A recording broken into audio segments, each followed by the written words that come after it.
Hi කොහොමද හැමෝටම එන්න අපි කිරිබත් ටිකක් හදාගමු. ඉතින් අද නිමාඩු දවසක් මට හිතුණා කිරිබත් කෑවොත් හොඳයි කියලා. මොකද ටිකක් පරක්කු වෙනකන් නිදාගත්තපු නිසා වෙලාවත් එක්ක බඩගින්නට ඉක්මනට කන්න පුළුවන් කෑමක් හදාගන්න ඕන නා. ඒ නිසා මං හිතුවා මාළුයි කට සම්බෝලේ එක්ක රසබරස කිරිබත් එකක් හදාගන්න. ඉතින් මම දැන් මේ කට සම්බුලට අවශ්‍ය කරන බඩු ටික හදාගන්න ගමන් තමයි ඉන්නේ.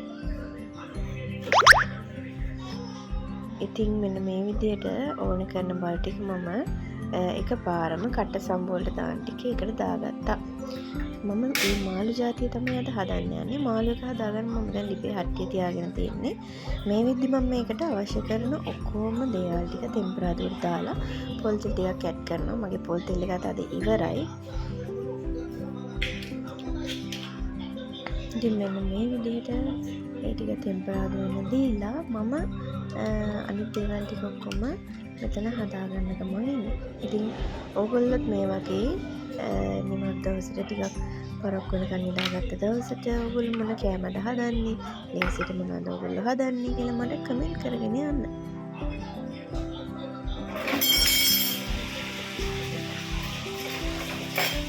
මේ උදේ 9ත් පහුවෙලා.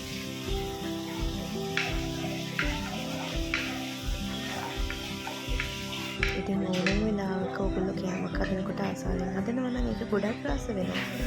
ඉතින් මම දැන් මේ මාළු හදාගත්ත ටෙම්පරාදු වෙන මේක තමයි මේක චුට්ටක් සුව වෙනකොට මම මේකට 3-5 අවශ්‍ය දේවල් ටික ඇඩ් කරගන්නවා.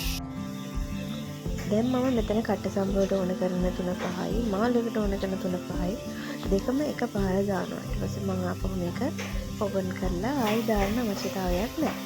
ඒ නිසා මම එකපාර දෙකම කරගන්නවා. එතකොට ඉක්මනටම මගේ වැඩ ටික ඉවරයි.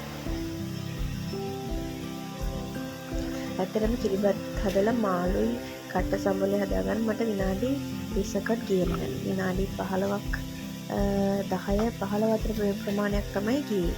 මේ ටික ඔක්කොම ඉවර කරගන්න. ඉතින් මෙන්න මේ විදිහට ටෙම්පරාදු කරලා මම මාළු එක දැන් දාගත්තා. ඒක හැදෙන්න ටිකක් වෙලා මෙහෙම ලිපේ තියෙනවා. දැන් මම කට සම්බෝලේ කොටා ගන්න ගමන් ඉන්නේ. ඉතින් ඒකට මම අද ලෙමන් ටිකක් තමයි දාන්නේ. තාම ලිපේ මාළු එක හැදෙනවා.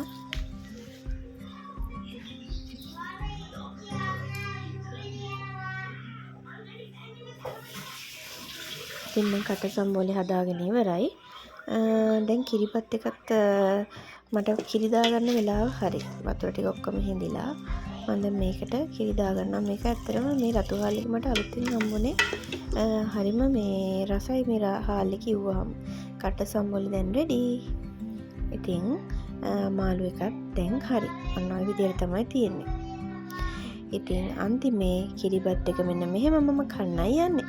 එහෙනම් හැමෝටම සුබ දවසක්. ජය වේවා.